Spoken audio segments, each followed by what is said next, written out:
All right, we're live. As I said to everybody, good evening, good afternoon, wherever you are. Today was Mouse Day. I had two things, well, a bunch of stuff I'm working on, but first one was a Husqvarna 22 horse, 46-inch deck. And you could tell, you could smell. Whenever you have mice, you could smell when it warms up. You know, the mouse remains, whatever, the piss, all that stuff. So I opened up the cover and literally there, I'll see if I can, hold on, let me see if I can show you the video. I actually took a video because I wanted to show the guy because the guy's like, oh, things wrong. Yeah, okay. And the engine was loose. That was fun. The engine, and of course the engine mounts to get to the bolts for the engine. There's cross members and linkage right in the way. Can't get to it. Who else is in the basement here? Hold on. Oh, Brucey. Hey, Bruce. Brucey. Hola. Hola. Oh, Hola, let me- señor Brucenero. ¿Cómo Let me está? show you this. Hold on. All right, here we go. Let's see. Hang on, I got to do a pop-up chat here. Hold on. I think this one wins for most mice. There's about 6 or 8 dead mice in here. Ew. Ew. This one wins for the most dead mice. Mice carcasses. Ew. Ooh. Hantavirus, baby. Unbelievable. Oh, yeah. Henta Black virus, right? all over the place. Henta. H-A-N-T. Yeah. So we cleaned it all up. Let me show you it cleaned. Hold on. Now it's all clean. All right, she's all clean. Nice. Ready to put back together. We changed the oil, put a new fuel filter on it. Who's Looks we? brand new. Got rid of all the mouse nests. Everything's free. Now you need to go shoot some birds. So, yeah, this thing was nasty. He had oil. He had the fuel filter loose. And the actual yellow bricks fuel filter was loose, and the oil got all over the place. It was really nasty. So we cleaned it all up. And but it's got that stupid GT rear end, that plastic mini bike, the variator transmission, you know. Yeah. So anyway, hey, Arch is here. Hello, Arch. We normally throw a little white lithium grease inside the opening of that air filter just to help it get a good seal. I tell you, that one I had to really twist it on. Oh, to that's be good. honest.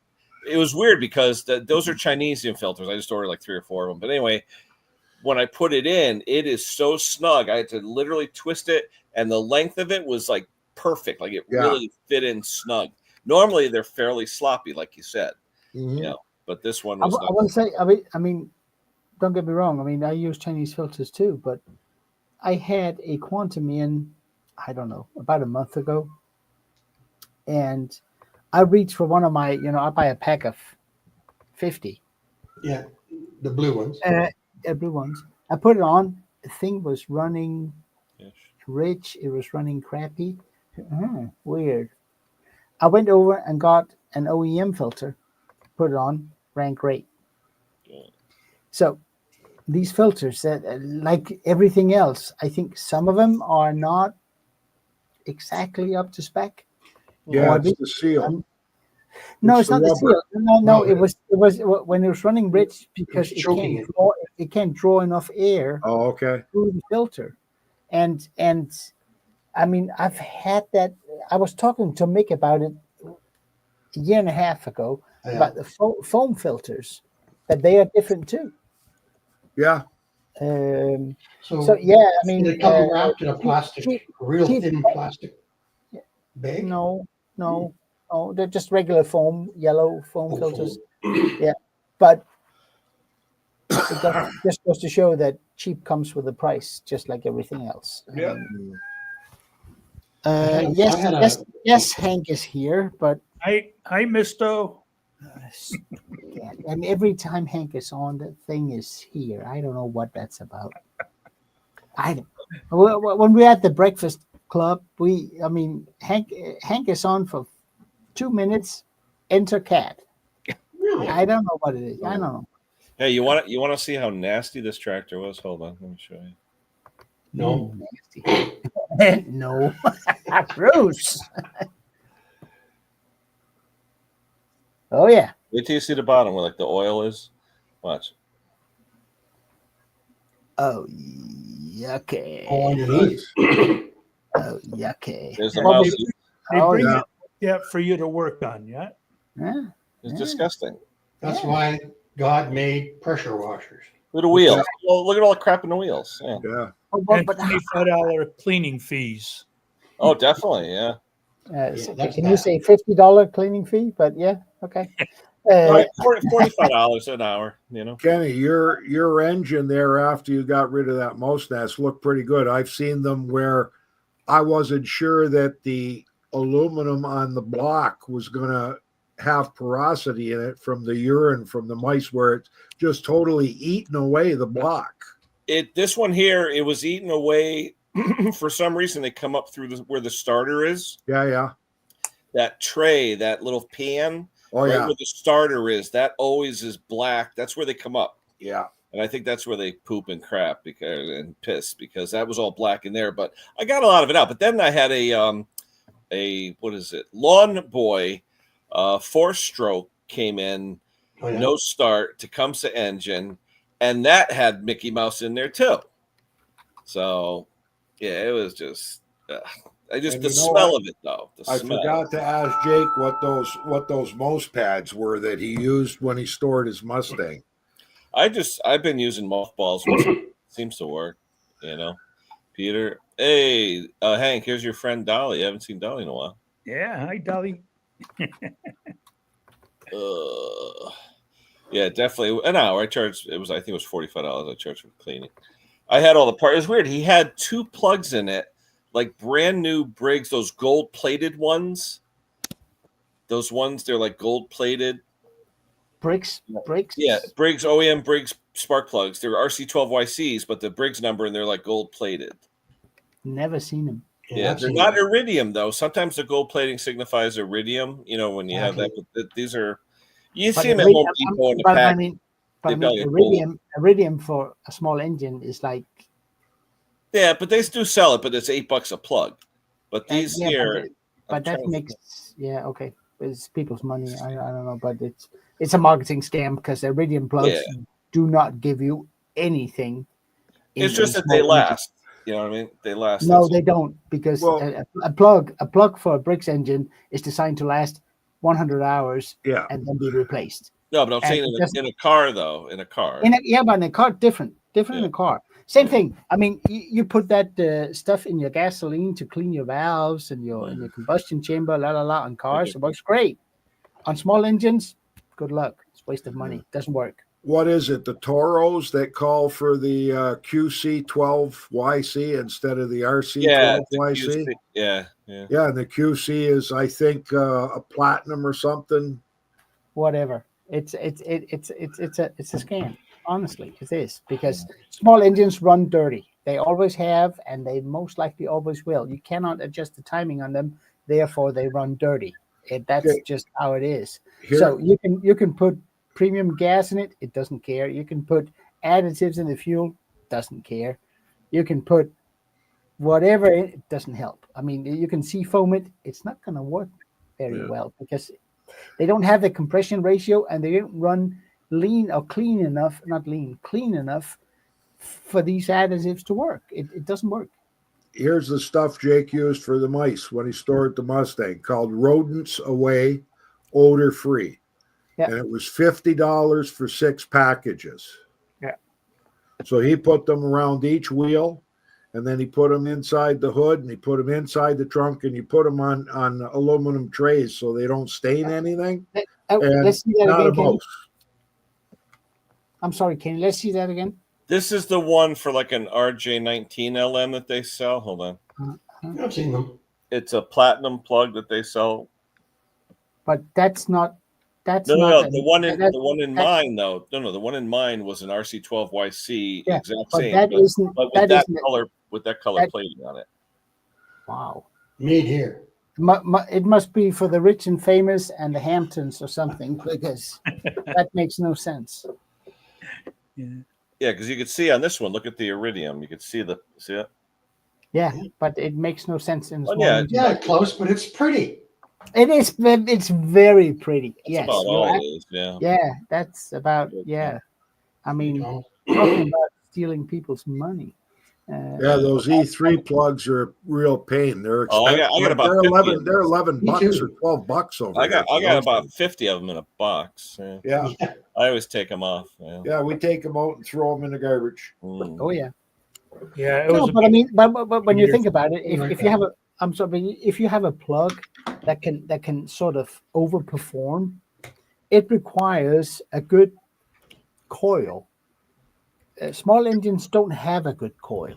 They have the absolute minimum that'll create a spark. Hey, Arch, come on up. There's the link. Well, the E3s were meant. They were sold as the cleaning agent of the spark plug. It was, supposed Yeah. to stay cleaner. Mhm. But if you can create enough of a voltage for that spark, maybe it works. Yeah, but small once the en- flame kernel starts, that's it. Yeah. I mean, yeah, I know, and also, when you look at a small engine, if you ever seen those look-through heads, in plexiglass or whatever, Yeah, that Project flame Farm did it. front, yeah, that flame front is Yeah. unbelievably slow, and it's not Yeah. gonna. It doesn't work. I mean, I have a couple of cans in the shop with foam. It's a foamy thing that you spray into the intake, at regular intervals, and it'll clean the combustion chamber. And then when you're done this for a certain amount of times, as specified on the can, you go until the engine dies, and you heat it for 15 minutes, and then you start it up again. I've done that on a video years back. I took the head off. There is no visible cleaning because Yeah, the it's a little compressor- bit. Yeah, it's just like No, we used nothing. to shoot a little water in there. yeah. I mean- Water, sea foam. It Yeah, does. sea It foam. does work, but Yeah. minimal reduction Yeah. in the carbon. Yeah. Even Yeah. Marvin Mystery Oil, I mean, I that's- heard the steel product's pretty good though. Some of that steel decarboner product. Yeah, but again, you can't buy that many places. I mean, I can't get it over here. That's for one.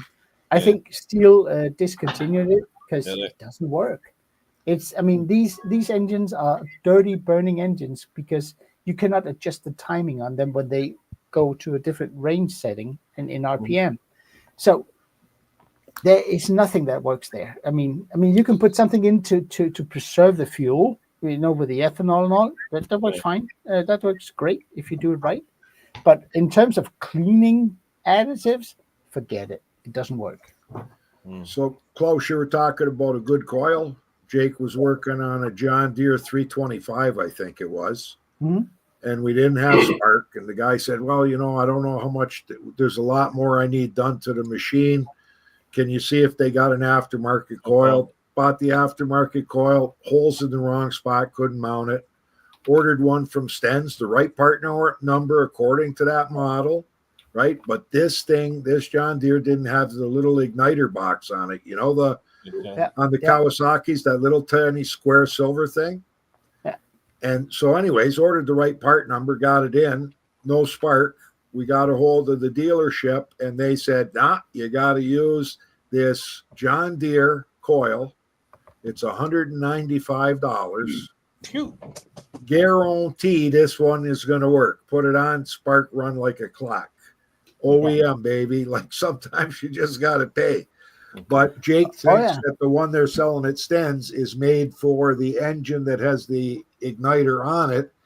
Kawasaki made two separate engines, one with the igniter and one without it. And this one happened not to have the igniter on it. Yeah. No, Good, but I mean, Gary, there are two. I've seen on Twostroke where they have a built-in electronic function in the coil, so it acts like it's adjusting timing. And that's a really nice thing in terms of emissions because the saw will run cleaner. But other than that, I mean, small engines, they're not cars. They're not car engines. No. They never will be. Well, they're going to start going to fuel injection on the smaller stuff now. Oh yeah. Don't like that, Bruce. Don't like that. Can't diagnose the modules. Then you can't get them because they find out they had so much trouble with the EFI stuff that they quit making the parts, and once the parts are gone, you can't buy the parts. I got Cub Cadet had that issue with the one they first designed. Okay. And Jake just actually got one in, and the first thing the customer said to him is, "I wish I would have never bought this machine." Oh. No, but I mean, for a what do you call that? A commercially running engine, the EFI is absolutely fantastic. If you store it wrongly, you're in for a world of hurt. You really are. I mean, the electronic choke control that Briggs has in some of their intakes, that stuff works. You can start your engine from idle. How about that? That's how well it works. Yeah, but what's that module worth if it goes on you? I don't know, but the thing is, Wayne. That's the problem. Wayne, you're absolutely right. But what I'm saying is, for all this fancy electronic, all this and that, for commercial guys that run these engines every single day and they don't have storage issues, it works great. Yeah, And the commercial guys around here, no close, are just a bunch of poor guys running junk. I know, but if we were to store our equipment as the operator's manual says, we wouldn't have these issues either. Well, on the one EFI one that Jake worked on, the guy said he would drive it and it would die in an hour. Yeah. And Jake said, called him up and said, "Look, you can't diagnose these modules on here, but I think what's happening is you got so much dirt and dust on the engine that it's overheating, and it's causing these modules to shut down, like they're not fit." Anyways, we haven't heard back. And on page 3 in the operator's manual says that every 20 hours, 25 hours, you need to clean the engine from dust. No, what I'm saying is, you can't diagnose it. So every professional shop will have an extra module in stock. And if they put it on and it works, they will charge the price of that thing plus 20% just to recover from having it in stock and order a new one. I mean, that's how I do it. I mean, I have electronic modules for some of the Deeres. We have a brand over here called Stiga. I have it for those. And if I have to replace it, people will pay 25% more from it than stock value because I have it and I can diagnose it by replacing it and it works. That's it. If it didn't work, I'll take it back on the shelf and look for something else. I think that sometimes the manufacturers, they're a little high strung because they need to comply to these EPA standards and they do all kinds of things. And are they good things? Most likely not. But EFI as a system works fantastic. It's just that there isn't a plug, like in the car, you can't plug something in and it'll tell you what's wrong. You just have to replace it and see what happens. Not very satisfying, but thanks, Tyler. That's how it is. Yeah. I didn't know they went back to 2019, the fuel injection. Oh, they did, yeah. When the first ones came out, yeah. And the automatic or the electronic control. I think Tyler, didn't he just do a video or he was working on something? The electronic choke mechanism thing goes back even further, and it works great. I mean, the engines run sweet. But you're right, Wayne. If they go, they go, and you just have to diagnose it by replacing it. If it works, it worked. If not, it's something else. But on those original Cub Cadet ones that they came out with, you can't even get those modules anymore. No longer available. The old dreaded NLA. Because they had so many issues, right? Like same thing. Anybody that gets a recall, if you've got something that, like, what was it? The battery operated mowers. Ryobi just had a massive recall on their battery operated mowers. Hi, Barry. Tyler here's got a really good tip. He says that if the engine rolls over but has no spark, it's the push button key switch. That's a good tip. That's a good tip. John could be, may not always be. Could. How many times we've said, "Yeah, this is it," and it ain't. No. But I mean, if you've got no spark, everybody's running for the coil, right? But but it's a good tip that the push Not on button. a John Deere tractor. I got to chase 10 yellow leads to turn the damn thing off from the headlights to the back jack that plugs into a tiller. Well, Fivestar just called me up the other day. He had a riding mower. He needed the safety interlock for the blades. So I ordered that for him. He picked that up, and then he called me and he says, now I can get it started, but when I engage the blades, it shuts down. I said, it's either your seat switch or you got one of those reverse modules on the dash where the key switch is. I said, just unplug it. He unplugged it. He called up. He said, I owe you beers for that one. He says, I said, well, you got to call the guy up and see if he wants you to replace it or not. Like, you can order it, but I said, we've seen so many of those things fail. But Clean Sweep up here, he's got a question. If you can have a look at that. Clean Sweep. I don't see it. Clean Sweep Clean service. It's because it's so I long. have a mower, Craftsman body, and engine is MTD self-propelled. When I start the engine, when I started, the engine starts surging, just wondering how to adjust the new carburetor walk behind. There's probably no adjustment. You've got a plugged up idle circuit. Yeah. If it surges, most likely. Or he's got a bad gasket that's leaking air. Yeah. Yes, absolutely. Yeah, those if it's MTD's own engine, it's a Longsin, which is a clone of a Honda, and they don't like leaky gaskets. So yeah, if the car clean doesn't work, do like Wayne says. Well, check the gaskets. Yeah, first of all, just cover the intake on the carburetor while it's running with your finger to a third of the way, and if it smooths out, you'll know it's running too neat. Yeah. Or too rich. Sometimes I just take my compressor on my red shooter that I got from a friend, and I shoot a little extra air into the carburetor if it's not my finger, and I make it run a little leaner. And if that might take it over to surge as well. Yeah, but I experiment too much. I mean, like our cars, our lawnmowers are getting more complicated. And there's no need for it. There's No, there's no need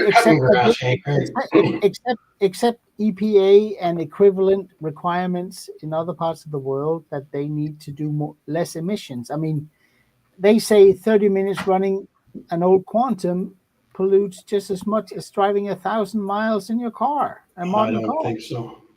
Well, then they When should you stop flying airplanes, I think. Yeah. Well, yeah. They pollute. I've heard that story with two-stroke. The comparison wasn't between airplanes and lawnmowers and cars. Let's deliver everything with diesel transport trucks and really kill the planet, right? Yeah. No, I will say though, my latest car, not the one I have now, but the one before was a diesel with a particulate filter and everything. When you see the numbers of the air coming out of that exhaust, that is cleaner than clean. I mean, you don't even get a black finger from running it around the muffler outlet. Must have been a Volkswagen. No, it was a Toyota, but it's the same thing with Volkswagens or Kias or whatever. But the thing is that the particulate filters for diesels is absolutely phenomenal. And on trucks, if they maintain them right, same thing. Here are you guys doing this in the States? They're taking like the F-250 diesels and 350 diesels in there, deleting all of the fancy stuff, so you don't have to add water and juice and every time you fill it up. And they get better mileage and all that. That's because the systems after combustion requires energy. I got a good friend. He always drives Volkswagens, diesels. And he's a mechanic, so whenever he gets it, he delete right after the MOT. After the MOT or the inspection of, he deletes all that. He deletes the EGR. He deletes the particulate filter. He deletes everything, and puts a different exhaust system on. He gets 3 kilometers more per kilometer. 3 liters more per 100 kilometer. Per 100 kilometer. For doing it. I mean, But does it pollute? Yeah, there's more soot coming out. Absolutely. But hey, so yeah, it costs money. But I'm saying the modern diesels with the particulate filters and the DPF or whatever it's called, they don't pollute. I mean, even if I floored it after having it idling for 10 minutes and just floored it, you wouldn't even see anything coming out of the exhaust. Nothing.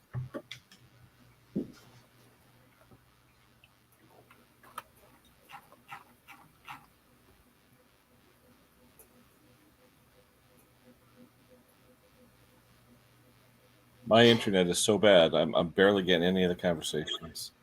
Really? Oh, man. Tell your son to get off the gaming and reclaim your internet.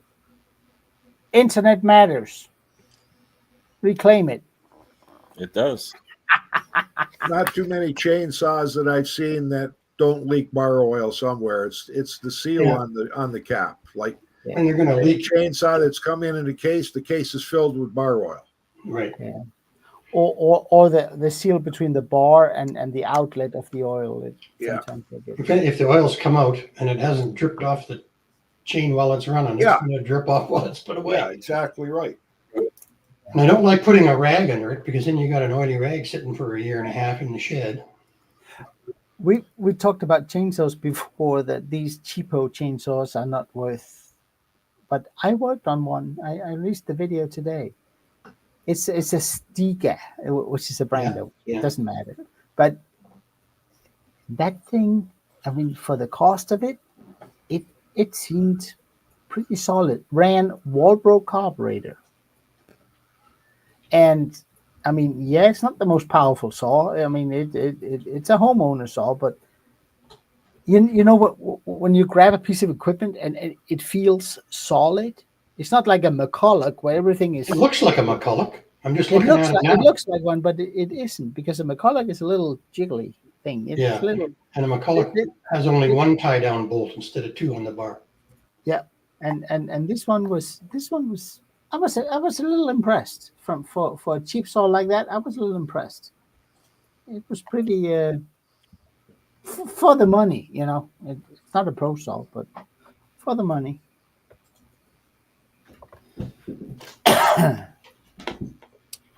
All right. There we go. Look at that. Look at that mat there. Ooh, sweet. It's cute. It is cute. I can't understand anything the host is saying, but it's cute. Don't listen to him. He's full of it. Don't.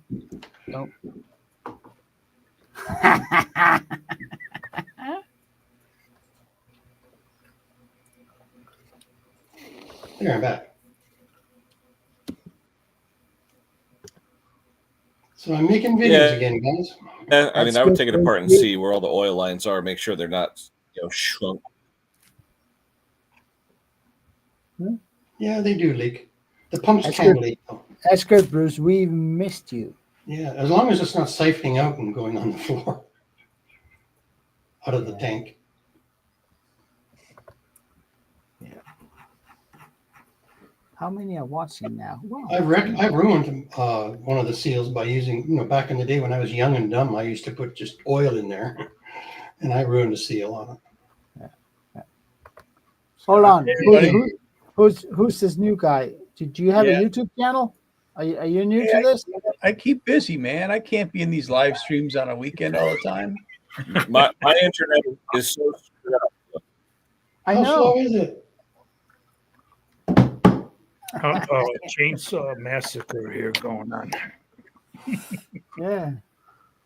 Us knuckle draggers, Yeah. Neanderthal knuckle draggers. Thank you, John. Well, Scott, is Red Max a good chainsaw? Should be, right? Sure, why not? Well, there you go, right from the Why number not? one chainsaw guy. It pays the bills. Okay, can I say As something? long as they cut, they're worth it. If they're I not, told John about this, but yesterday we went down to +1 overnight. Wow. And then, that is 34 degrees for my American friends. That's chilly. That is. that's nice. Yeah, it got cool No, over it's not here. nice. It's not nice when you got tomatoes out in the yard. No? Where are you now, Bruce? North, Western Canada by the mountains, close to the mountains. Like plus 9 or hours minus north, normal? 9 hours north of Helena, Montana. So what's normal temperature for you right now? Around here, it should be Cold. around 64 Fahrenheit in the day and 48 at night. Must be something blowing through. I mean, it's Yeah, 55 it is, yeah. here in Wisconsin right now, which is it was 85 2 days ago. Yeah. Yeah, it got Normally cool we here in don't, southern Ontario too. normally we don't plant our gardens until our long May weekend, which would normally be next weekend. But this Next weekend week. it's now, yeah.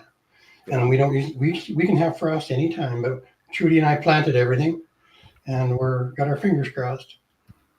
There you go. You just watch the apple tree; it'll tell you. It's just sits I there. see. It's shy. I was thinking, Bruce, it's amazing you even get apples because after they bloom, if they get just a bit of I frost, know. But No our apple trees are all grafted to a crab apple root, even if they're a standard apple trunk. Yeah. Yeah. So they graft them before you buy them at the nursery. They do that. Yeah. But still, if the flower gets just a whiff of frost, it's gone. But you see them; they'll be this big the day before, and then the morning of the frost or close to it, they pull right in, and you can just barely see the tips of the flower. They're smart. Oh yeah.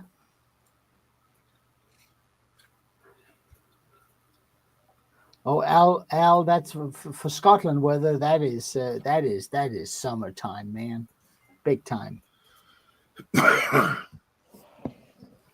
Al is up in Scotland, and he says 20 degrees, which is like 72, 73 degrees F. And up there, the weather is, I mean, if you've never had shitty weather, go to Scotland. They have it. or Ireland. the west coast of Ireland. I mean, that But they have green grass, man. That's what that's all about. there's a reason for that. It's called rain. And lots of it. We've had more rain this spring than we've had for 5 years. It's been wonderful, really. We are in our 6 weeks of drought. We have not had rain for a month and a half. We'll trade you. No, Yeah, I told Hank many we've had that times. for 5 years. Send some of that over. We need it because Yeah. it's getting a little. Here, John. Yeah, John knows we had it cool. He said, it sounds good. I said, yeah, but it's May. Like John says, you're 104 in the shop yesterday. Yeah, that's crazy. Yeah, and that's. They're already predicting rain Wednesday, Thursday, Friday, Saturday next week. Yeah, that's next week. It hasn't happened yet. I'll take it, Hank. Send it over. You can have it because it just keeps on coming here. Yeah. Oh, you've had a lot of rain, Oh yeah, every week. but you live in a sandy area, so Yeah.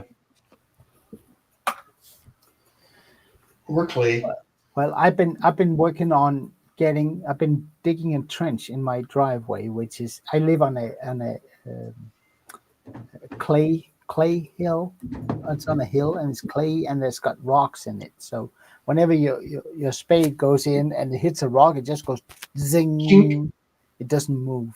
So I've been chopping away at it. I finally got a trench dug this week, and I can now next week lay a cable, and then I will have full internet. I got 1,000 what do you call it? The fiber optic feed? Yeah, yep. So I can have full tilt in the shop next week. That's going to be nice. You got the cable that you can just lay underground?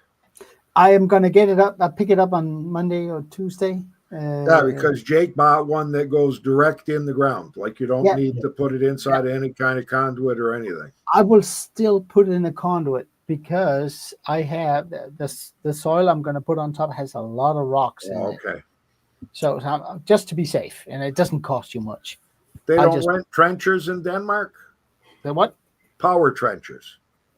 Like when we did ours, we rented a trencher for $75. Yes, it ripped everything out. They do. And the funny thing, Mick from Mick's Mower said that earlier to me today. But this far below where my internet cable is the main power cables for the shop. Oh, okay. So I'm easing. I'm really gentle because I don't want to. So I put if you want to know, I put a 6-pair regular run-of-the-mill garden variety telephone cable into my shop. Yeah. 32 years ago, right? And I use that cable. It's not Ethernet, but I use that cable for my Ethernet. And I only lose, How many wires you have on that?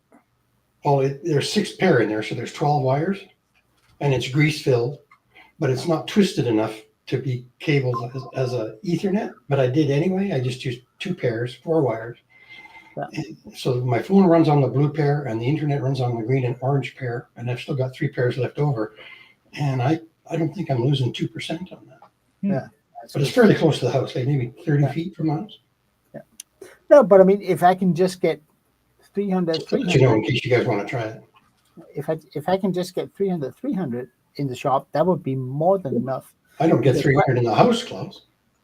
Oh, sorry. I'll just do a test. I just found out that the Wi-Fi I have now, it works fine for like a WhatsApp call or just watching, surfing the internet and watching a video. But StreamYard, for some reason, requires a little bit more, and I cannot run StreamYard in my shop. There isn't enough bandwidth.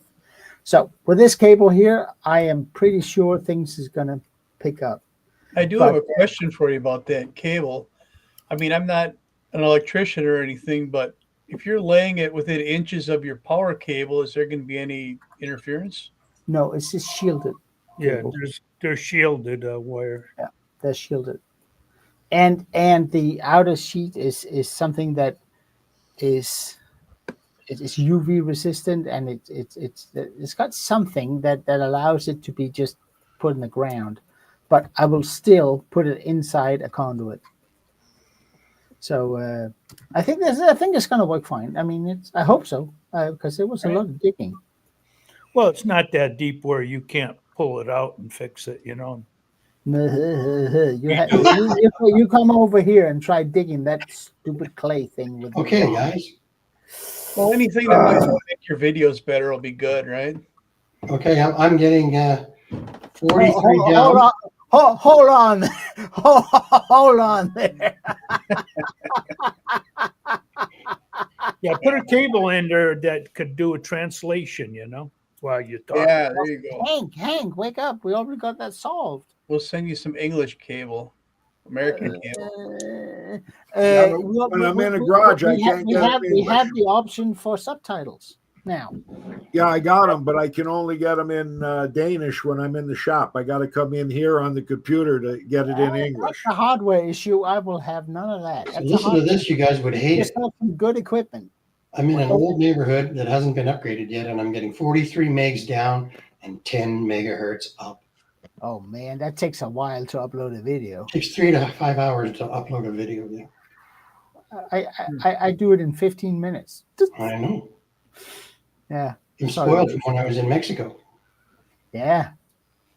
I was thinking about that. How about you relocate to Mexico? And you I was set up. thinking about it this week, but this damn cold goes right into my bones. Yeah. Well, Bruce, the way I see it, if you didn't want to separate, you'd have faster internet.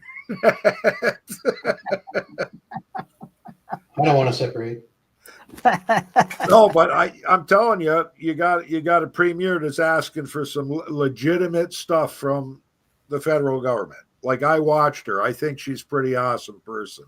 But she shouldn't be running. I can't do it.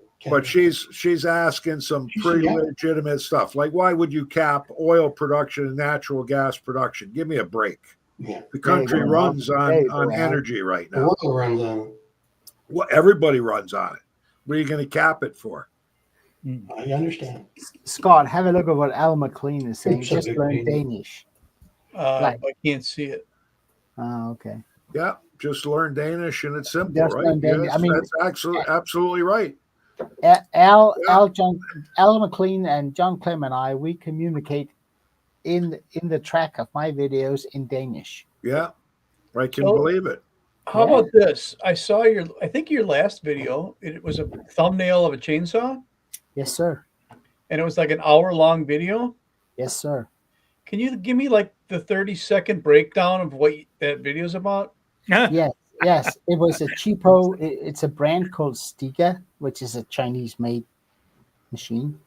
It came in with no power in the top end, none. I mean, it would start, it would rev up, and then just fall on its face.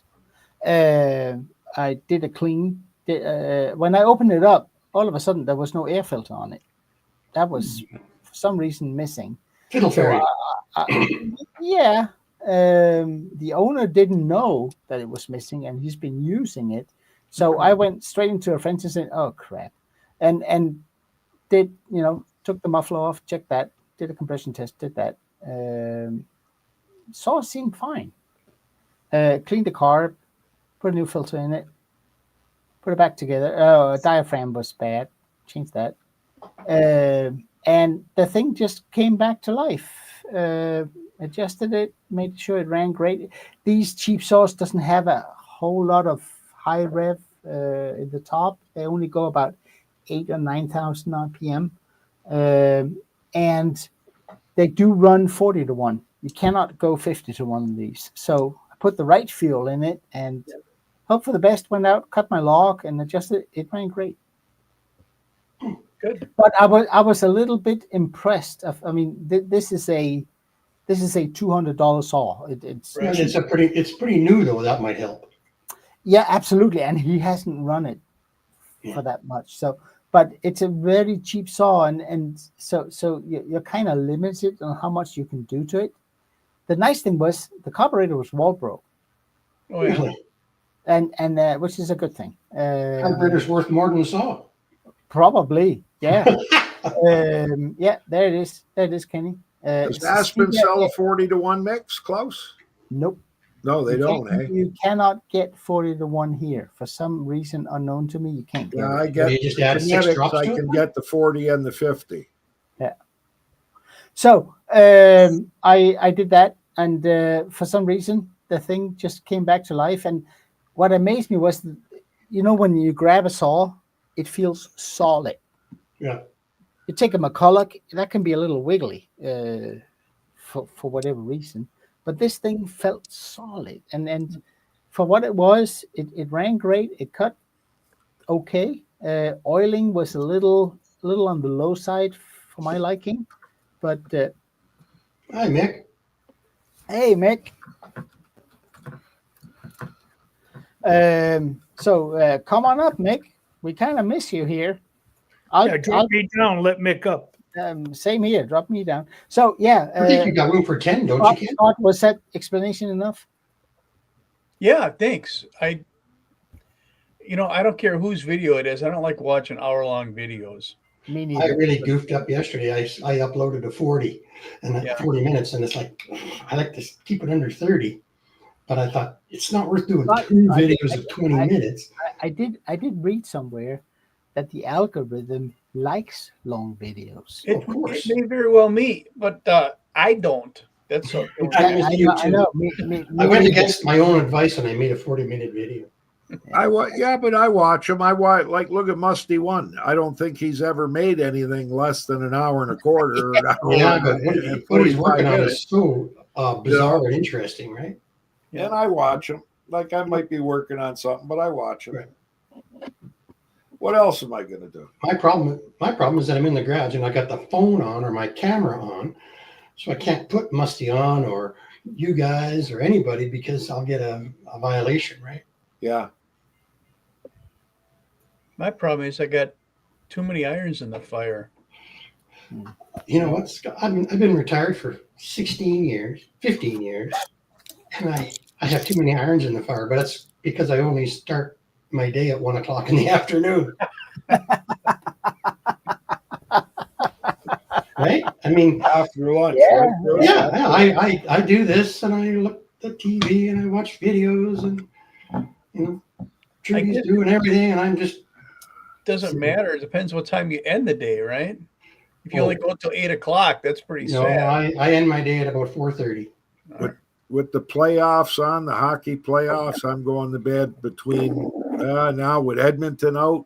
or Edmonton into the Yeah. next one, it's sometimes it's 1:30, 2:00 in the morning Wow. I'm in bed by if they 9. go overtime.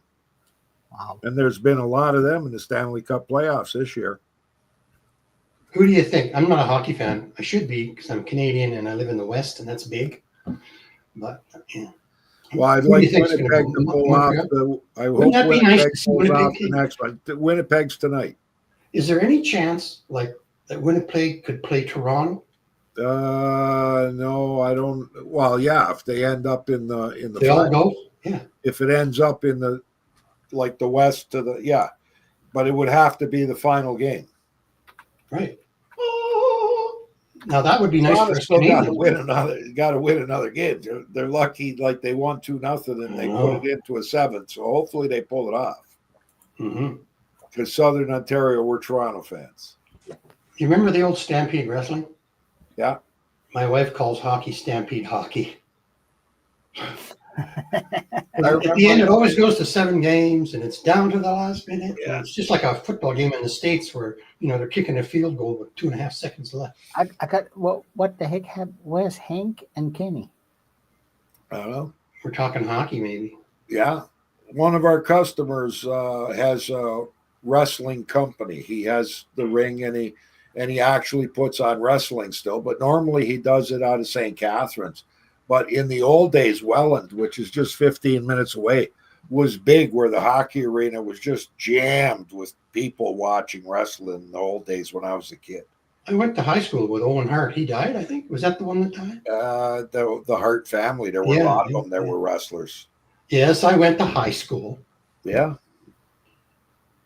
It was the 3rd year of grade 3 that killed me. Oh, something fell down. Sorry about You fall that. out of your chair. No, something just. I had a Kenny said mic- he's just leaving the room or something. Yeah. Maybe need to go where the Thank you. king doesn't That's say indeed. others. Yeah. Yeah. Yeah, well. I wish I was a hockey fan. It would be more entertaining this time of year. I wish I liked any game that has a ball in it, but I don't. So. Oh well, American football. I can go along with that, but soccer, like over here, or tennis, A or beautiful game. I American like football. soccer. I like soccer. I don't. Football. It's called football. It is over here. It's called Real football. football because they don't use their hands. I know, but still, it's. I mean, no way I'm watching it. It's just my head just goes somewhere else, and I don't see it. Well, do you have rugby in Denmark? No. No rugby? No. That's a tough game. That's a combination, right? That's a No cauliflower. equipment, and they bash each other's heads into the ground. Yeah. Yeah, that's a cauliflower ear game. You know? I played rugby in school. Yeah. I mean, anything with a ball, my attention span just goes down to this. I golfed until I was 50. But, Yeah, Mick, when I was going to school, he says paper wasn't invented yet. Correct. Toilet paper. You guys think it's the best human invention? we used to have something over here called double O, which was basically toilet paper on a roll, but it was so you had to crumble it 6 times Oh, before it was you could 120. It was 120 grit. It was. I mean, that stuff you can write an essay on it. Because Right. it was horrible. So yeah. Ooh. I'm on a live stream. I graduated from high school in 1970 something early. Something early. 74. Yeah, I think I was 66, 65 or 66. Gotcha. When you graduated high school, Yeah. Wayne. Yeah, I started young. I started grade 1 at 5. Wayne is 8 years older than me. No, Wayne is 8 years older than me. Yeah, well, I'm 76 now. Yeah, I'm 60. I thought you 69 graduated. in 2 I thought you graduated at 66. No.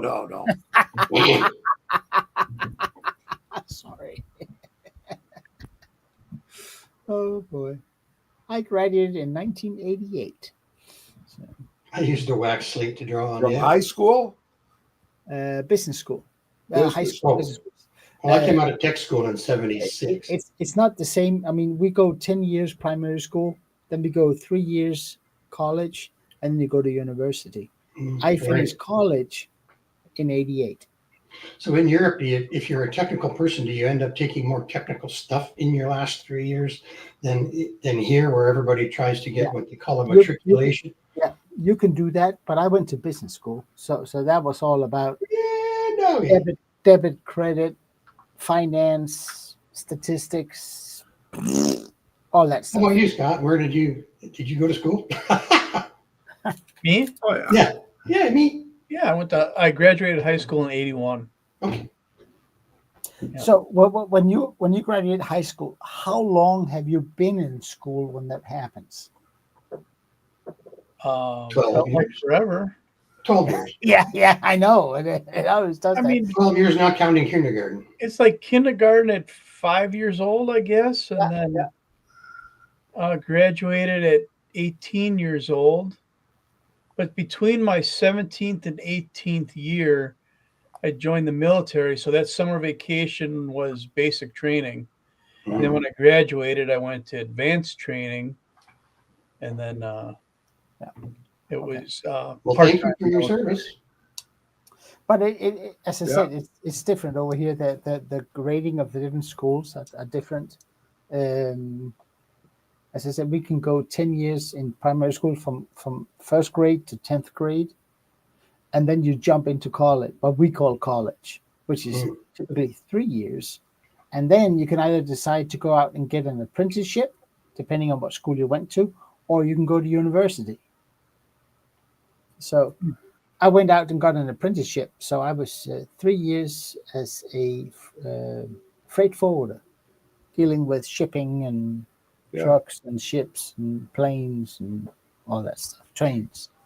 And automobiles. So I'm actually a licensed freight forwarder. I can set up shop as a forwarder. I cannot. The only thing I can remember are the freight terms. They're called Sorry, Incoterms. lost my laugh.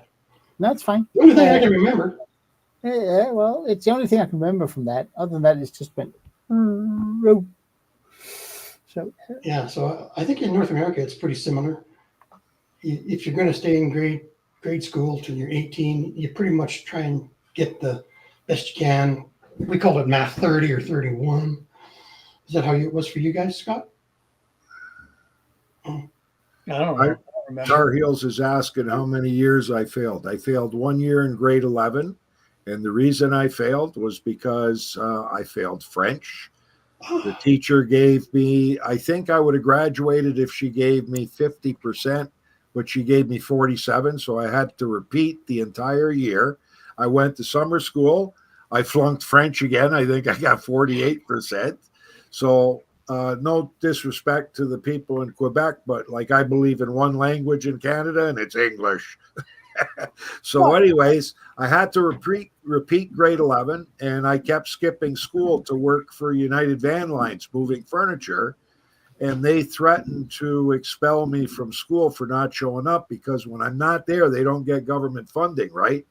If you're not present, right? So anyways, my dad had to go with me to see the principal, and we simply said, give me any test you want except French, and I will pass it hands down. I don't have to come to school. Yous are the ones that failed me in French. I never miss a French class, but if I don't have a French class during the week, I'm moving furniture, baby. Like I could pass history, geography, mathematics, anything, right? But so anyways, they started giving me exams, and I was passing them hands down. So then the principal, I think, told the French teacher, pass this guy and get him into grade 12. Get them off our chest. Yeah. when I went to take my exams for graduation, my German teacher came up to me right before I had to go in and take the final test. And she said, Klaus, you got a second? I said, sure. There are two ways of passing a German examination. You either do it right or you write a lot. I said, thank you. So I wrote about 3 times more than everybody else. And the teacher just didn't want to read it. And it was wrong. I mean, my grammatics was, my German grammatics is, I don't get it. I just kept on going. I passed. But I passed. Yeah. She was the meanest and the nicest teacher I've ever had. Oh, German for me was just tough.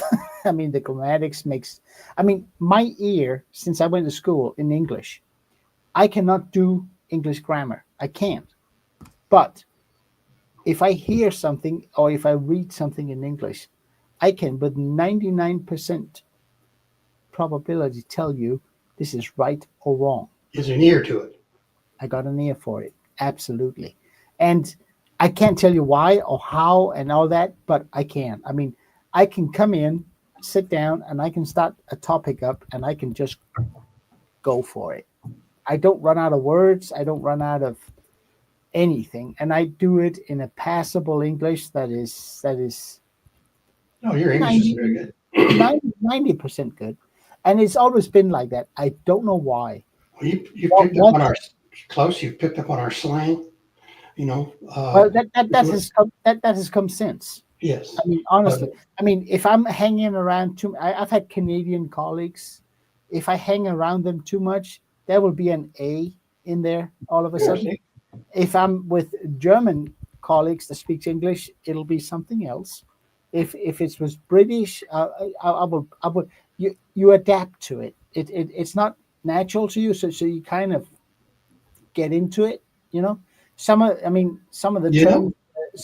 That's not using, if I see 3 videos in a row from Scott, I will pick up one of the little peculiarities that you use in your language. It just gets stuck. Yeah. It'll get replaced by someone else next time. But it's weird. But Yeah, if I watch too many of Mick's videos, I keep saying everything's sweet as a nut. Exactly. I mean, yeah, and chips on a tramp and all that stuff. It just sticks to you because to me it's not my primary language, and it just sticks to you. My French and my Spanish are about the same, and if somebody is speaking without slang and speaking slowly, I can get most of it. Yeah. But like us, as soon as you start doing it, that's hard. And Southern colleagues, John, I actually get most of what you're saying. If you qualify as a Southerner, I get most of it. But you know what they say about Southern accents? The Yankees call it dumb. The kids call it cool. So go ahead. I'm going to see if I can grab a coffee. Be right back. Yes, sir. Yeah, I'll get another coffee. I'm doing Belgian tonight. Leffe. I actually don't like it that much, but it's really posh. It's got a golden neck. Very nice. It was on sale.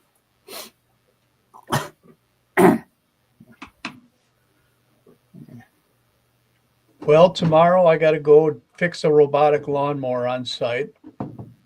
Oh, how the heck do you do that? Well, this is old technology where the wire's in the ground. Oh, I've got a broken wire, so I just got to locate the break and fix it. Okay. But I was going to say, I've been shying off doing robotic mowers because I don't have the software to diagnose them. Yeah. Do you have a beeper you can put on the wire so that you can go to the end and hear where it doesn't continue? Yeah.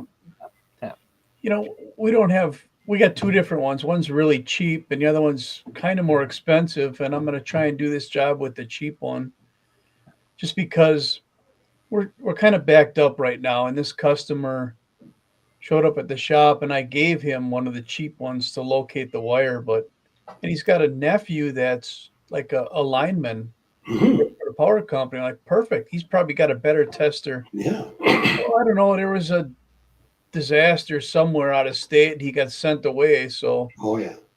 I'm going to run up there and use that cheap one I loaned. Yeah, up. the one he's got, you'd be able to just click on it and it'll tell you how long it is. And Yeah, that'd be nice. But Do they're you all have- shying away from them wired units now. They're all yeah, of cheap. course. Yes, Do you have the diagnostic tools in your shop for robotics from Husqvarna? yes. Okay, yeah. Yep. That's the only. I mean, that's why I'm shying away from it. I can't get Mick- aftermarket right. software. Nick says it was probably the mower that cut the wire. And there's always software updates on them. Yeah, yeah. Every time they come up with something new, and that's good in a way because they keep fixing all little problems and little issues. I mean, the way the mower reacts when it hits the boundary wire or something like that. Yeah. My dad has used. Well, he moved, but when they lived where they moved from, he had a Husqvarna robotic mower, and the first update it got, he got almost 30% more runtime out of it. Oh, yeah. Before, and these are the things. And Yeah. but when people come and ask me what robotic mower should I buy, I always go Husqvarna, and they go, why? Because they're the best. Yeah, They but were our doing it others good. Yeah. There's other good ones. 1995 is when they came out with them. Mhm. And Husqvarna's got it down cold. So, and also in terms of parts and diagnostics, they rock. There's Yes, I nothing, do. So now- there's nothing better. They came out with a new series this year now called the IQ series. Yeah. And those are actually kind of hybrids. They are satellite-based units, but if you have an area on your property that is blocked from satellite view, you can wire that section in. And they are high tech. I mean, but in terms of the reason why I shy away from it is that, can I fix them? Oh yeah, I can take it apart. I can replace parts. But if I don't know what parts it is, Right. it's going to be an expensive day. Right. So. Okay, you got a question here, Scott. I'll be right back.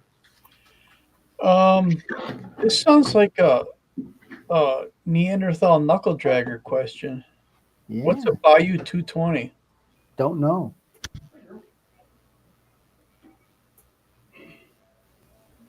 But the only, I mean, if we go by this from knuckle dragger logic, if you cannot jump the solenoid, you have a bad battery or a bad connection. That can only be that, because the solenoid on one side of the solenoid is connected straight to the battery. The other side is connected straight to the starter. So if your starter is good and you can't jump it, your battery is bad. There can be nothing else unless you have Or a unless you have connection, like a bad connect- ground or something. yeah connector. Well, you actually don't need a ground well, you do. Yeah, the other side of the battery's Yeah, got to be yeah. grounded to the engine somehow. Yes, sir, you do. Absolutely. So yeah, bad connection or bad battery or bad starter. That'll be So $50. That'll be take- $50. Take your voltmeter and go from the positive terminal of the battery to the ground on the engine and make sure that you have a good ground. And then you can test from the battery side of the solenoid to ground and make sure that that's. Look what John Clem is writing. What's He that? actually, look what John. Oh, you can't see that. Sorry, John Clem is writing. Is the solenoid stuck in the open position? Well, Yeah. all you have to do is when you If it's stuck, if it can't move in there, It's I see what you're saying. yeah. If it's stuck, yeah, that's a good one, John. Well, I John, mean, Does it you're much click? more clever than people give you credit for. You really are. Does it that's a- click when he or nothing? I don't know. Ray, does it click when you short it or engage it? Or Like he says he's shorting a solenoid, but what does that mean? Is he going from the hot to the hot, or is he going from the hot to the starter trigger wire? could be. What is he shorting? What is he jumping? He's got no power across the terminals. What does that mean? If he puts a screwdriver against the two solenoid terminals, then it cranks? Yeah. But if your solenoid clicks, but you have no power across, it could also be just a bad solenoid. It really can. I mean, I had one recently that Hank helped me out with, and David. It clicks, but there's nothing going across. So something inside the plunger is not working. Yeah, if the relay comes on, so I interpret that as meaning it clicks, but nothing on the solenoid. I interpret that as meaning there's no positive output on the starter side of the solenoid. That's usually a bad solenoid. Usually, yeah. But if you bridge the two big posts, say with an old screwdriver or something, and then it rotates the engine, you are sure you have a bad solenoid. Because if that short circuiting, whatever you call it, bridging it, starts the engine or rotates the engine, it simply means that your solenoid's bad. If that wouldn't happen, you have a bad ground.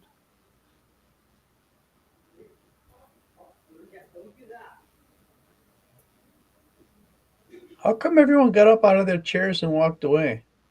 I don't know. Hold on. No, it's not me. Could be me. I don't know. Maybe I said knuckle dragger too many times. Yeah. Yeah. Well, you are in company of knuckle draggers, so yeah. I did my Neanderthal knuckle dragger impersonation on the other side of the shop the other day. They didn't take it too great. I mean, I think they were laughing just to get me to leave. Well, at least you got their attention. Yeah, right.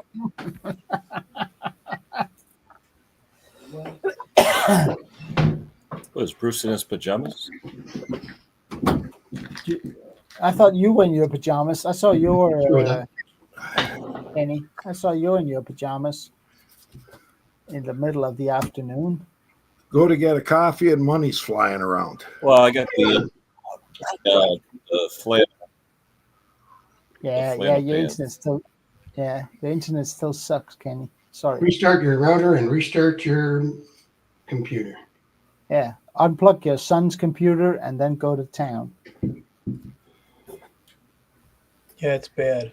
You got to get a whiteboard and just write down notes and shine them up on the screen. Whiteboard Wednesday. Yeah. So Jake bought some brackets on Amazon. They take 4x4s. So he went out and bought pressure-treated 4x4s, and he's going to make like a covered area that's 9 feet by 12 feet on our patio, so we can get under there and get, if we're working outside and it's raining or the sun shining, it's not in your eyes when you're underneath the deck. What a great system they invented. Like the base you mount with square tubing, right? It's basically square tubing with plate underneath that you can mount down to the concrete. And then the top part accepts a 4x4 and a 4x4 going in two directions at 90 degrees. So your whole frame is going to be 4x4. It's going to be flat roof, but you can turn it into a little pitch. And I think his total cost, he told me, was like $350 with the lumber and this. It's a good deal. Yeah. Well, I think it was 150 or something for the brackets, and it came with all the lag bolts too. Oh. So the next door neighbor looked at it, and he spent like $4,500 building his gazebo, and he says, "I wish I would have seen these things because it made life so simple." I just want to have something along the side of the house so I can put my tractors and my snow blowers under there. These would work, but it'd be a total 4x4 frame, that you'd be building. Like well, that's fine. The roofing section would be 4 foot or 4-inch square pressure treated also. Yeah. I'll see if he could get me the name. Yeah. And I'll email you. Okay. You should have that in your inbox somewhere. Yeah. It's there someplace. Yep. Before Christmas. So I go get a coffee. A guy shows up with lawnmowers. Another guy shows up to pay me money he owes. Bonus. Nice. I mean, yeah, come on. That is good. I have not been projecting myself out into the community to make money, and I've had a darn good spring.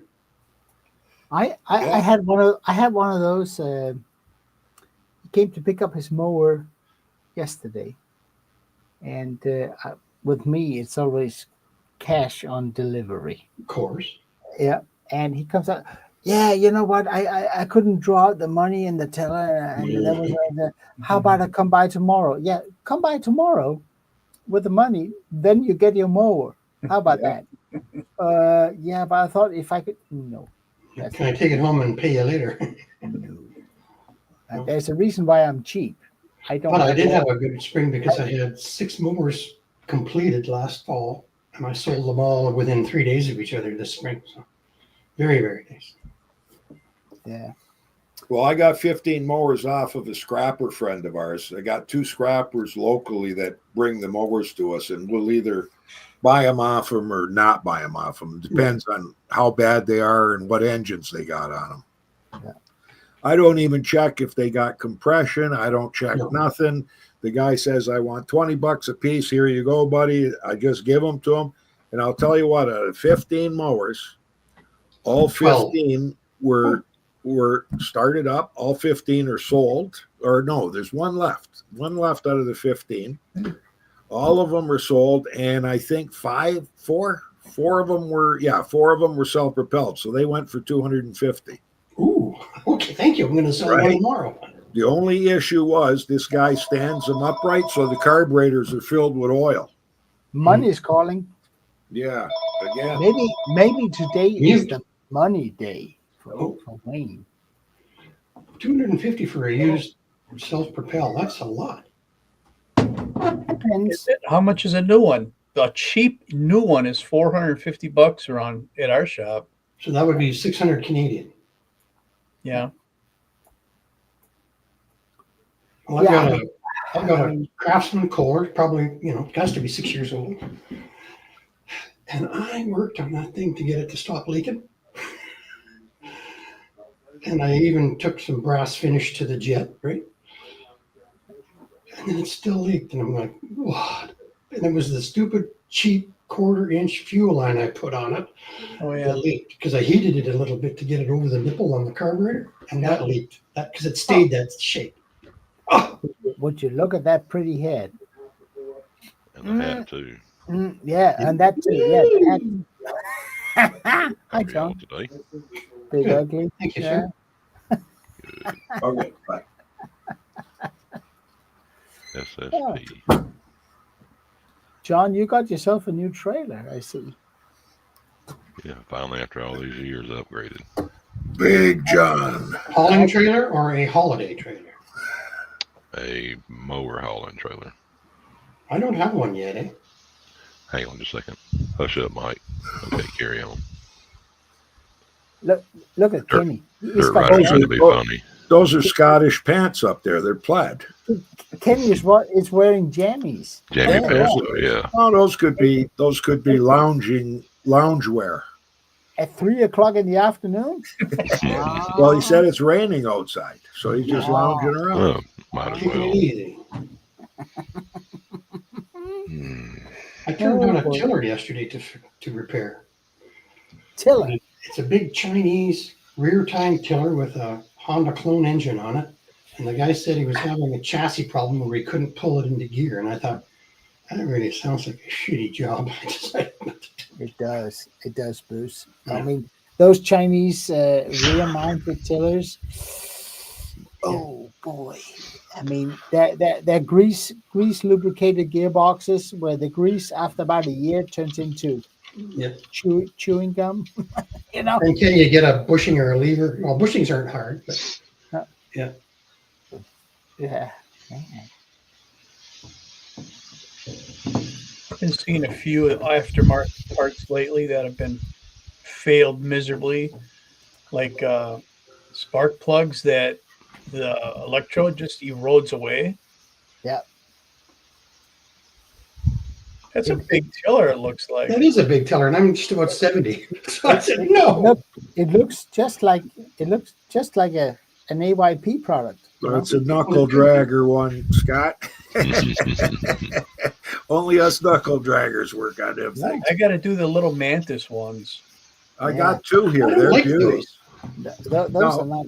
In the event that you don't know, but I don't know, on the Manises, according to the manual, after the first 10 hours, you're to check the transmission fluid. And every use after that, doesn't matter how long you use it, it says, and after every use, you're supposed to check it, and it's supposed to use 0 grease. Yeah. So how do you check it on the new Well, one? it's actually not 0 grease. It's It should actually, have a 4-screw plate on the back of it. Do the new ones still have that plate? I don't know. I think they do. I don't think I know they the made old many ones always changes. did. Yeah, because I And- just did one, and I got the other one still to do. I still got to check it.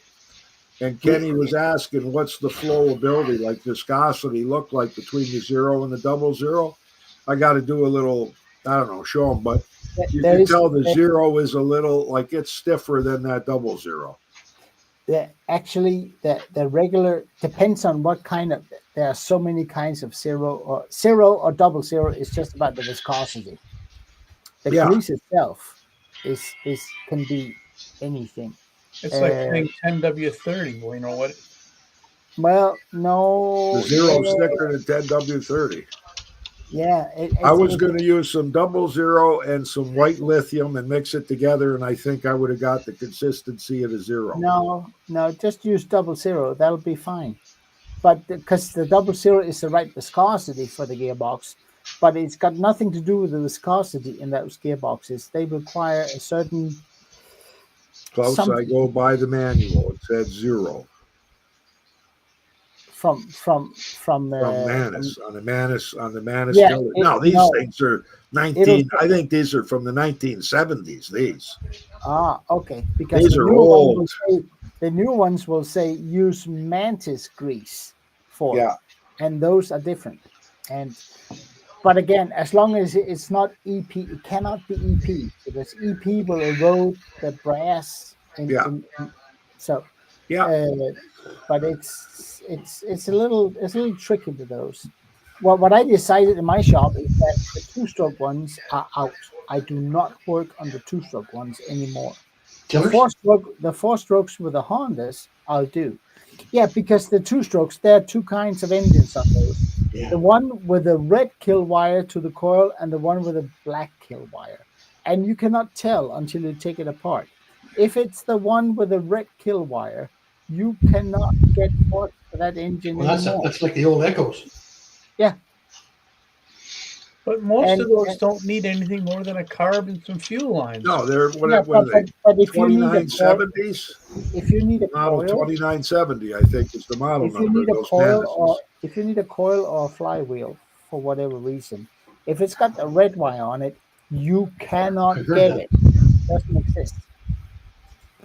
Nobody The makes red wire on it is 20 years old.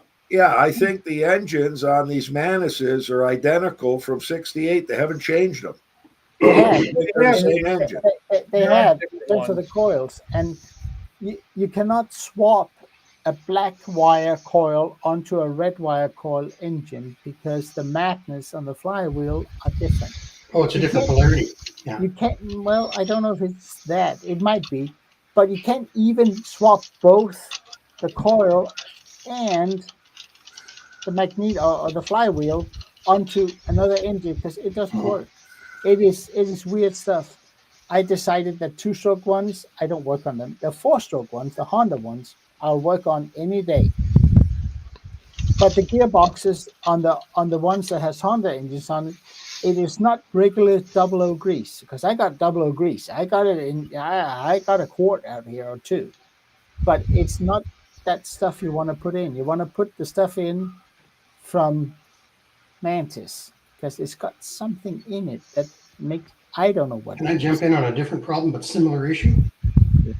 I got a little John Deere 180 tractor, lawn tractor, and it's got the 17 horsepower 1-cylinder Kawasaki in it, but it's got the 5-speed Tecumseh Peerless rear end. Yeah. It's never been opened. It's 35 or 40 years old. I just want to drill a little hole in the top and pump some grease into the top of that thing instead of Bruce, tackling the but solid bentonite. Bruce, does it have any leakage on the No. axles? None. Don't touch it.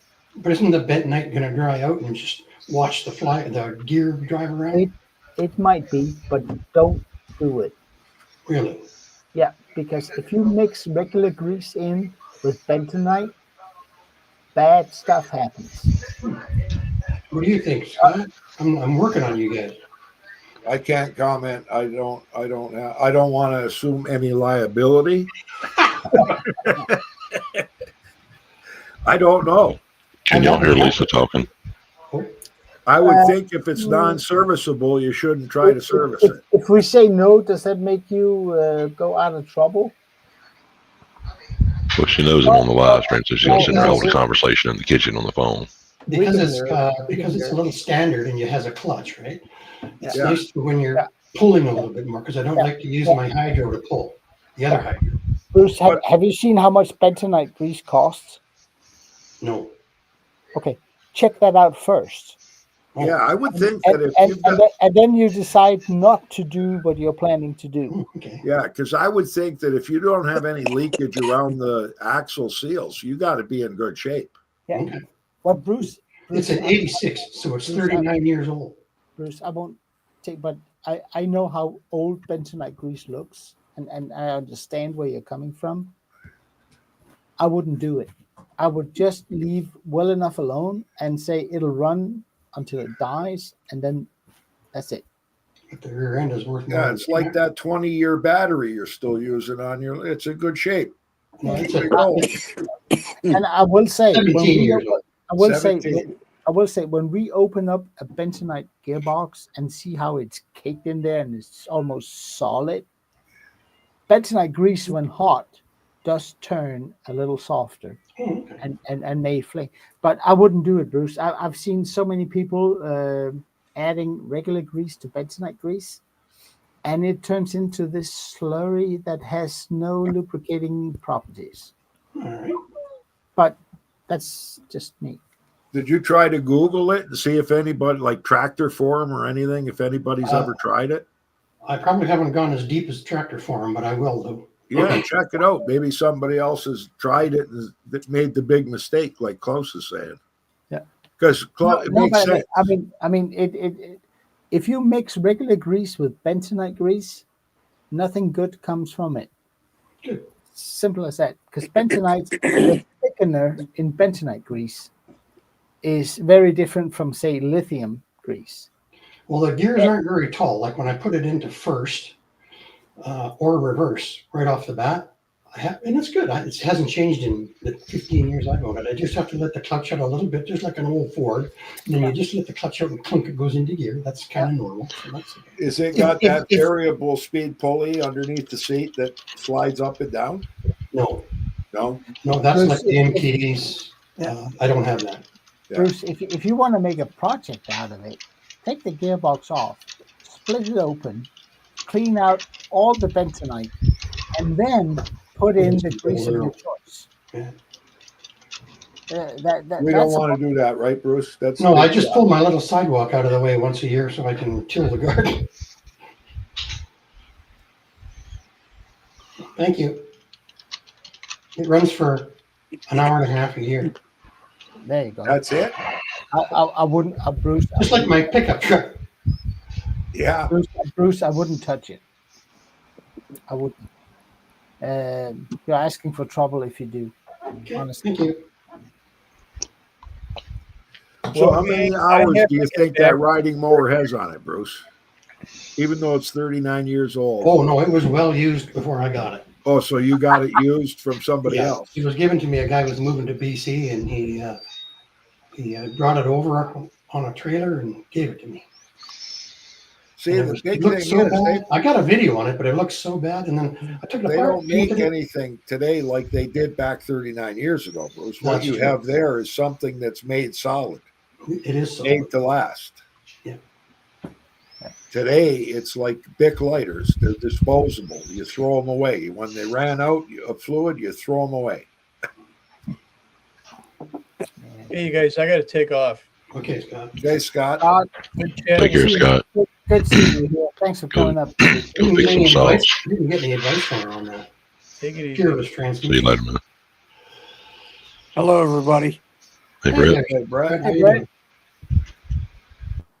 So, Well, the last 2 days were two-stroke days. I heard Klaus talking about he wouldn't work on the two-stroke Manuses. Well, I didn't have any of them, but I had a bunch of weed eaters. there you go.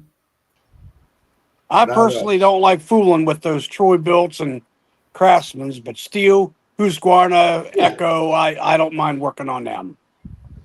The toy stroke. That's a good Freudian slip. We give them the 5-star small engine repair in Welland.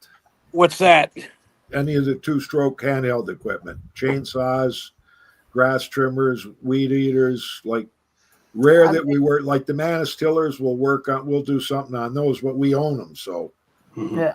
that's why we work on them. I mean, two-stroke is such a different beast. I mean, first of all, they're fiddly. I mean, You know, Well, you they are that, Klaus. They are touchy. I know they are. And if you want to go into two-stroke, are there money to be had in two-stroke? Yes. Yeah. But you got to be a little bit more proactive with your customers, because if they come in with the cheapo that they bought 5 years ago, Yeah. you got to tell them, dude, are you sure you want this? Yeah, we say it's not worth fixing. If it's a cheap Well, one, we say it's not worth I putting rarely, money I in. rarely say that it's not worth fixing. I tell them how much it can cost to have. even it if they're Husqvarna or steel, I hum and haw and shuffle my feet on the ground, and then they give it to me. Yeah.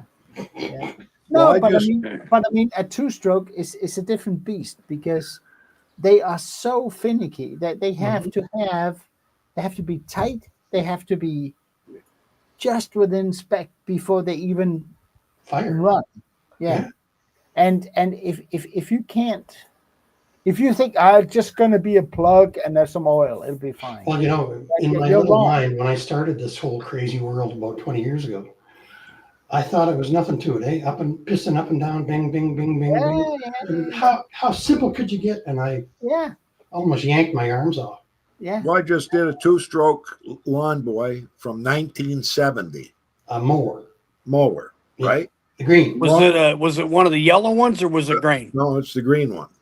Brick top? Sweet, runs sweet as a nut. Yeah, it's got the primer bulb, it's got the ignition switch, and it's got the pull cord right on the top of the machine. Over on the top. Yeah, right.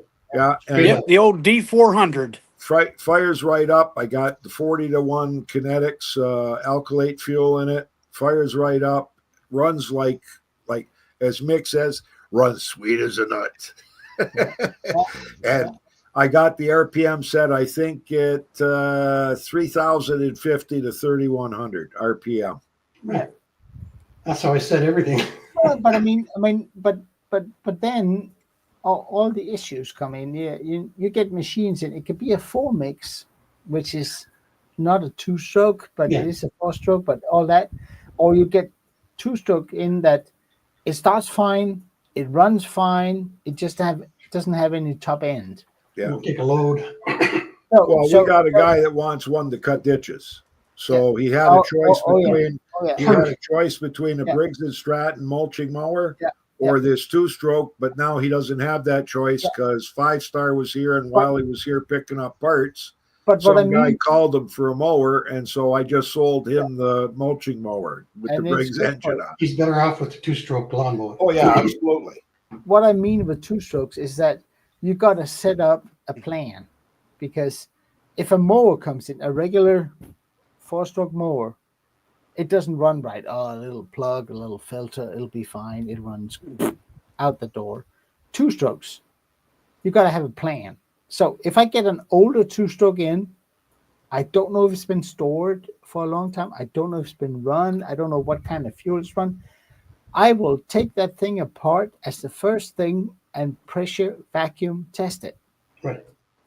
That is a $50 bill right there, because it takes time and you need equipment and all that. That's Yeah. $50. Then, if it passes, You can then start to go into the carburetor if Yeah, it's the real leaking stuff. out, or you can go into leaks. You can go into to carbon issues on the exhaust. You can go into ignition issues, but that's after you've done this. So if an older two-stroke comes into my shop, there is a minimum of $50 just for me to start looking at it. Yeah. And that goes to pressure vacuum test. Because you can do a lot of things to those machines. If it's got a leaky seal crank, seal at the crank, you're screwed. You can put There in. goes your vacuum. Yeah, you Right. can put in carb kits. You can ultrasonic all day. It's not going to make a damn difference. Nope, it's because gonna you're leak. getting the air from somewhere else and where you're supposed to get it. I know. Right. So you got to have a plan if you want to do small two-stroke machines. Are they worth working on? Absolutely. Absolutely. what, But you it got was to be years ago, honest but with the it's- customers. If they come in with the steel that has cost them, I don't know, $1,000 to buy, it is worth looking at. But if it's got leaky crank seals, you got to tell them. You I'll can't never just forget go the ahead day. with, yeah, and I'll and never- and sorry, and, bro. and it's expensive. So if you do two strokes, small equipment, you got to have a plan. I'll never forget the day that I learned that the intake manifold on a two-stroke is the crankcase, and then it all kind of from there. Yeah. When you discover that the intake goes in under the piston, that's when Yeah. everything clicks, Right. and I it does. remember the days a customer brought in a chainsaw, and I said to the guy, and it happened to be a regular customer, and I said, we don't work on anymore, but normally I'll just dump the fuel out, put the alkylate fuel in, change a spark plug. Normally they fire up, right? He said he had this thing at a shop and they had fixed it and it did run, and then he put it away and now he can't get it to start. So I said, yeah, I'll take a look at it. So I dumped the fuel out. I go and I put a new spark plug in it, and I don't know why. I still to this day don't know why, but I grabbed the great big 27, what do you call it? The torch, right? Torch? T27. T27, right? Yeah. Grabbed the big T27 and I said, you know what? I'm just going to check the head bolts. So I go in there and I turn. Oh, that one's a little loose, but I tightened it up. I go to the next one. Holy crap, this one's really loose. I tighten that one up. I go to the next one. Yeah. It's loose. I tighten that one. I go to the next one. There's no head bolt in it. It's missing a head bolt. Yeah. So Now, what was this on? it was on a still chainsaw. Oh, it was on a saw. Okay. On a Because chainsaw. as soon as So you said anyways, T27, you know. I'm missing one of the head bolts, but the guy said he had ran it. But So Wayne, yeah, that makes you lucky in this case. no, lucky. Yeah, I fired I it gotta up and it ran like a clock. So then I went to the dealership I gotta go. that did the repair and I said, I need a head bolt. I may or And may they not be gave back. me a head bolt and gave back to the guy, and the guy was tickled pink. But yes, I got lucky. Yeah, you got lucky, and the thing is, if you're doing two-stroke, you gotta, as I said, you gotta have a plan. And if that machine had come into my shop, the first thing I would have done is to yank off the exhaust, yank off the car, block everything off, and pressure test it and find out it is leaking badly. I would then take off the flywheel and the clutch and soapy water it and find out there's nothing here. Then I would go to the cylinder. So you were lucky at that time, just you found it. But if it's something else, that's why with two strokes you got to have a plan. Our plan is send them to Fivestar Small Engine Repair and Wellness. I guarantee you, Wayne, he Give has him to Brett.